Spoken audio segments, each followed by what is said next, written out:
पीट पीट के मार दिया।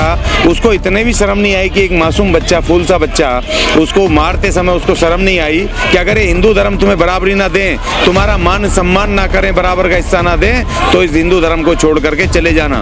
तो हमें दे गए थे रास्ता, अब उस रास्ते को मानने को हमें मजबूर मत करो, क्योंकि तुम अगर चक्कर में हिंदू राष्ट्र बनाने के पता चले कि हिंदू राष्ट्र तो दूर की बात है, कहीं तुम 2-3% 4% लोग कहीं कोने पे खड़े ना हो, इस देश से बाहर ना हो। तो इसीलिए हमें मजबूर मत करो। तुम्हारे हिंदू राष्ट्र में नहीं रहेंगे हम, ना किसी हिंदू राष्ट्र में रहेंगे, ना हम किसी मुस्लिम राष्ट्र में रहेंगे।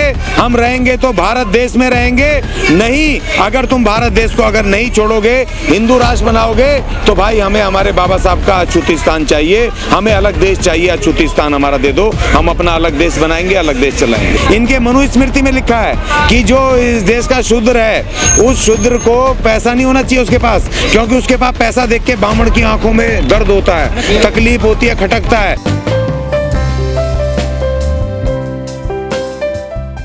देखिए, पानी का रंग नहीं होता, लेकिन जातिवाद का रंग जरूर होता है। और जिस देश में अभी जातिवाद जिंदा हो, आज भी 21वीं शताब्दी में, जब जातिवाद अपने चरम पर, पढ़े लिखे लोगों में जातिवाद है, और वो तो शिक्षक है, जिस शिक्षक की जिम्मेदारी है शिक्षा देना और देश को मजबूत करना, उसके नागरिकों को शिक्षित बना करके, ताकत दे करके, और वो शिक्षक अगर जातिवाद कर रहा है और पानी पीने को, सिर्फ एक पानी लेने के चक्कर में एक मासूम बच्चे को पीट पीट के मार दिया, उसको इतने भी शर्म नहीं आई कि एक मासूम बच्चा, फूल सा बच्चा, उसको मारते समय उसको शर्म नहीं आई, तो ये तो बिल्कुल एक क्रूरता की मनोदिशा से भी बहुत भारी ऊपर है। और सबसे बड़ी बात ये कि ऐसे समय पे जब देश का प्रधानमंत्री लाल किले पे खड़े होकर के अमृत महोत्सव का आनंद लूट रहा हो, उससे जस्ट उसकी पूर्व संध्या पर इस तरह की घटना होना अपने आप में एक शर्मनाक है, बेहद दुखदायी है, अफसोसजनक है। इस देश की सरकार को ये भी सोचना पड़ेगा कि भाई ये 1-2 लोग नहीं हैं, ये 35 करोड़ हैं। अब ये 35 करोड़ अगर एक तरफ हो गए,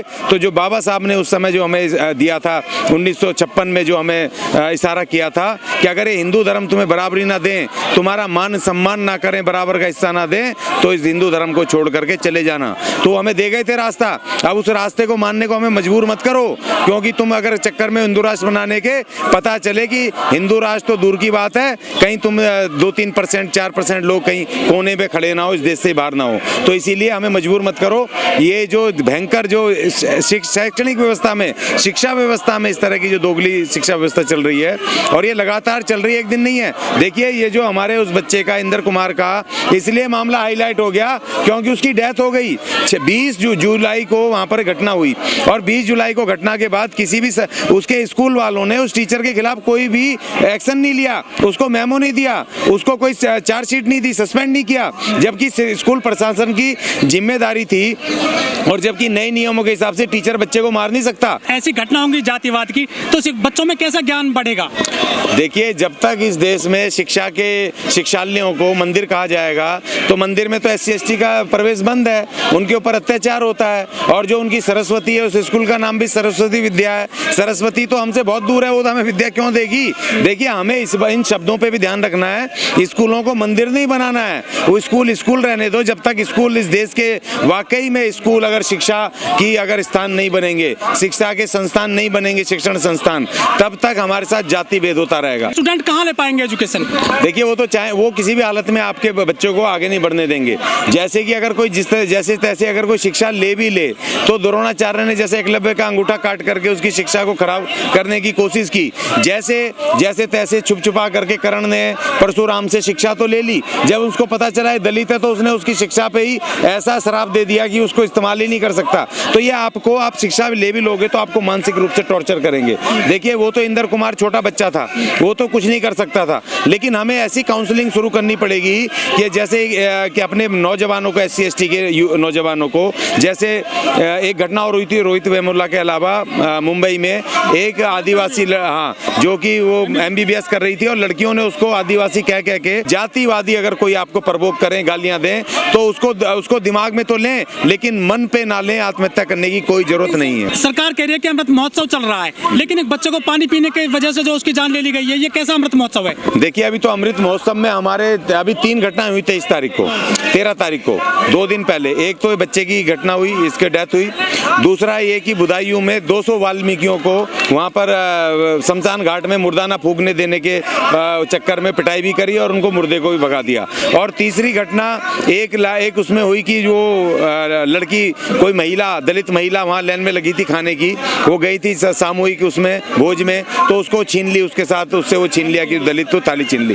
तो ये 3 बड़ी घटनाएं जो इस देश को शर्मसार कर रही है। और जो हमारे 15 तारीख को जो प्रधानमंत्री महोदय ने कहा इस देश को, यहाँ की इस देश की एकता और इसको आधुनिक, इसको विकसित करने की, विकासशील देश को विकसित देश की श्रेणी में लाने की, ये 2 सपने प्रधानमंत्री महोदय जी आपके जब तक नहीं पूरे हो सकते, जब तक इस देश में जाति व्यवस्था रहेगी, जब तक इस देश में जातिगत भेदभाव रहेगा। और दुख की बात यह है कि प्रधानमंत्री महोदय ने SC ST के लिए एक शब्द नहीं कहा, 15 तारीख को एक शब्द नहीं कहा। और जबकि परंपरागत तरीके से SC ST भी अलग वर्ग है, उनके बारे में भी उनके प्रधानमंत्री, देश के प्रधानमंत्री हमेशा से बोलते आए, लेकिन इस 15 अगस्त को प्रधानमंत्री महोदय ने SC ST का नाम नहीं लिया। आप 130 करोड़ कह रहे हो भारतवासी, तो भैया हम 35 करोड़ की भी तो हमारा संज्ञान ले लो, हमारी भी तो बात सुन लो। संविधान में हमारे भी अलग अधिकार हैं, हमारा अलग स्टेटस है। जब तक इस देश के लोग जो राजनेता हैं, बाबा साहब ने कहा था इस देश को संविधान देते हुए कि भाई ये तो पुस्तक है, ये अपने आप लागू नहीं होगी। इस देश की जो राज सत्ता पे काबिज होंगे उनकी जिम्मेदारी होगी वो बिना किसी भेदभाव के ईमानदारी से उसको लागू करें। देश का संविधान लागू नहीं हुआ, अगर देश का संविधान लागू हो जाए, आर्टिकल 14 को लागू कर दो जिसमें लिखा है विधि के समक्ष तमाम नागरिक समान है, तो अपने आप ही इस देश में आधी से ज्यादा तकलीफ खत्म हो जाएगी। लेकिन सिर्फ देश 75वीं आज़ादी की जो महोत्सव मना रहा है, ना दलित घोड़ी पे चढ़ सकता है, ना मुंह रख सकता है, और जो ना पानी पी सकता है, कहीं ये कैसा अमृत महोत्सव है? देखिए इस अमृत महोत्सव में तो ये तो जैसा है अमृत, ये उनके लिए अमृत है, लेकिन हमारे लिए तो मृत है ना। देखो जब वो हो रहा था, ये समुद्र मंथन हो रहा था, और उस समय जब समुद्र निकला तो जब वो देवताओं ने समुद्र वो ले लिया, अमृत ले लिया, और यहाँ के जो आदिवासी थे शिव के, उनको जब वो नहीं जब विष निकला, विष तो छोड़ दिया उन्होंने प्रकृति में फैलने के लिए, और अमृत लेके चुपचाप वो देवता अपने साइड हो गए मनुवादी। तो जब शिव ने देखा इन आदिवासियों ने, यहाँ के आदिवासी नेता ने, कि विष फैल रहा, पूरी सृष्टि नष्ट हो जाएगी, तो उन्होंने विष को धारण कर लिया, कंट्रोल किया, इस पृथ्वी को बचाया। और वहीं पर वो जो उसको अमृत को लेने के लिए जब ये बैठ के अमृत बांट रहे थे आपस में, तो वहाँ हमारे राहु केतु पहुंच गए, वो बिल्कुल देवताओं का रूप धर के, और जैसे ही उन्होंने अमृत उन्होंने मुंह में डाला तो इनको पता चल गया ब्राह्मणवादियों को कि ये तो उनके आदिवासी हैं, तो उन्होंने उनकी गर्दन काट दी, अंदर नहीं जाने दिया। वही सेम आज इस अमृत महोत्सव में मैं बार बार कह रहा हूँ, हमारी बूंदे कहाँ है भाई, हमारे हिस्सेदारी कहाँ है इसमें? अब इन्होंने और 25 साल का टारगेट लिया है कि 2047 तक ये अमृत काल चलेगा। अमृत काल का मतलब है हमारा काल, इस देश के SC ST के अधिकारों का काल, उनकी गुलामी की शुरुआत। तो इसीलिए हमारे SC ST की लीडरशिप को समझना पड़ेगा, और SC ST की लीडरशिप को अब आकर के मैदान में बराबरी के अधिकार के आवाज को उठाना पड़ेगा। और जी 2016 में कहते हैं कि मेरे दलित भाइयों को मत मारो, चाहे मुझे मार लो, उनका बयान का क्या मतलब निकालते हैं, जबकि वो दलितों पे अत्याचार बढ़ते जा रहे हैं लगातार देश में? देखिए वो प्रतीकात्मक था, वो सिर्फ प्रतीकात्मक था। एक प्रधानमंत्री देश का एक असहाय, एक वो कह रहा था दलितों के वोट लेने के लिए, बेवकूफ बनाने के लिए, एक उन्होंने खुले मन से बोला, नहीं तो प्रधानमंत्री देश का। जब आप तुम विपक्ष के नेताओं को ED से जेल भिजवा सकते हो, बड़े बड़े खलीफाओं को परेशान कर सकते हो, पार्टियों को तोड़ सकते हो, तो आप तो इस देश में जातिवाद चुटकी बजाते ही खत्म कर सकते हो। इतना बड़ा सिस्टम आपके पास है, आप चाहो तो। और दूसरी बात मैं मांग कर रहा हूँ आपके, अच्छा हुआ आपके चैनल के माध्यम से मांग कर रहा हूँ, पहले इस देश के अंदर जितने गांव हैं उस देश के उसमें से मोहल्ले खत्म होने चाहिए। ये वाल्मीकि मोहल्ला, ये जाटव मोहल्ला, ये पंडित मोहल्ला, ये ठाकुर मोहल्ले, इस उनके भी प्रॉपर तरीके से ABCD इस तरीके से उनके नंबरिंग हो, उनके मकानों की, और कोई एड्रेस पूछने जाए तो नंबरों से मिक्स नंबर हो, और ये बिल्कुल मोहल्ले खत्म हो। मैं अभी हस्तिनापुर गया था चुनाव में, तो वहाँ पर पूछा भाई वाल्मीकि मोहल्ला क्या है, तो जाति का नाम कह रहे कि अच्छा फलानी जाति के लोग, हाँ जी ये जाटव मोहल्ला का, अच्छा वो हरिजनों के मोहल्ले, इस तरीके से बोल करके अपमानित कर रहे हैं आज भी। तो मनुस्मृति लागू करी हुई है? नहीं लागू है, आज भी लागू है, वो शहरों में दिखाई नहीं देती और वो अंदर खाते चलती है। और हमारे लोग भी जब सरकारी नौकरी पे जाते हैं, बड़े बड़े ऑफिसर जाति बात से परेशान है, हमारे ऑफिसर बन गए वो ब्राह्मण ऑफिसरों से और अपर कास्ट ऑफिसरों से तंग हुए परेशान है। तो ऐसा नहीं है, जाति खत्म नहीं हुई है, जाति को खत्म करने की इंटेंशन नहीं है। इसलिए अब हमें SC ST के लोगों को इस देश की राज सत्ता पे आएगा। और दूसरी बात, मैं एक और बात कह रहा हूँ आपके चैनल से, ये हिंदू राष्ट्र बनाना चाहते हैं इस देश को, इस देश का संविधान बनाना चाहते हैं, लेकिन लेकिन मैं कहना चाहता हूं भाई, हम तुम्हारे हिंदू राष्ट्र में नहीं रहेंगे, हम ना किसी हिंदू राष्ट्र में रहेंगे, ना हम किसी मुस्लिम राष्ट्र में रहेंगे, हम रहेंगे तो भारत देश में रहेंगे।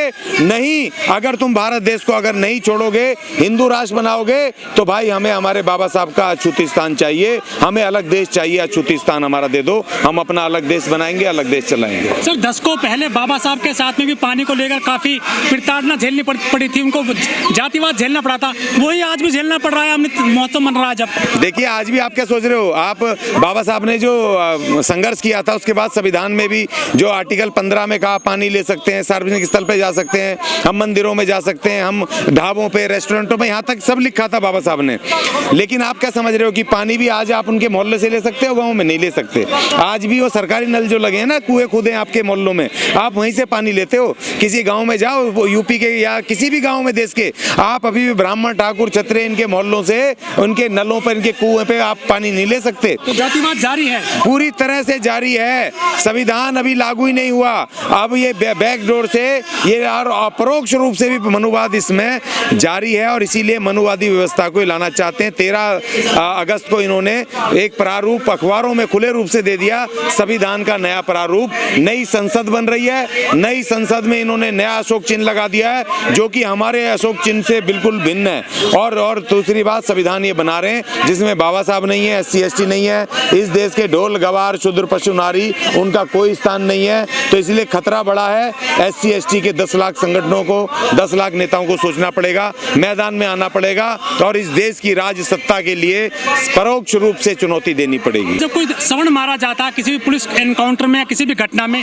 तो सरकार उनको 1 करोड़ रुपया देती है और सरकारी नौकरी देती है। क्या जाति देखकर मुआवजा देती है सरकार? हाँ बिल्कुल। दिल्ली में देखो, जो कोरोना काल हुआ था, और दिल्ली की सरकार ने 19 अप्रैल के 2020 के उसमें ऐलान किया था कि जो भी कोरोना वॉरियर्स जो डेथ होगी, उनके परिवार को 1 करोड़ रुपया देंगे।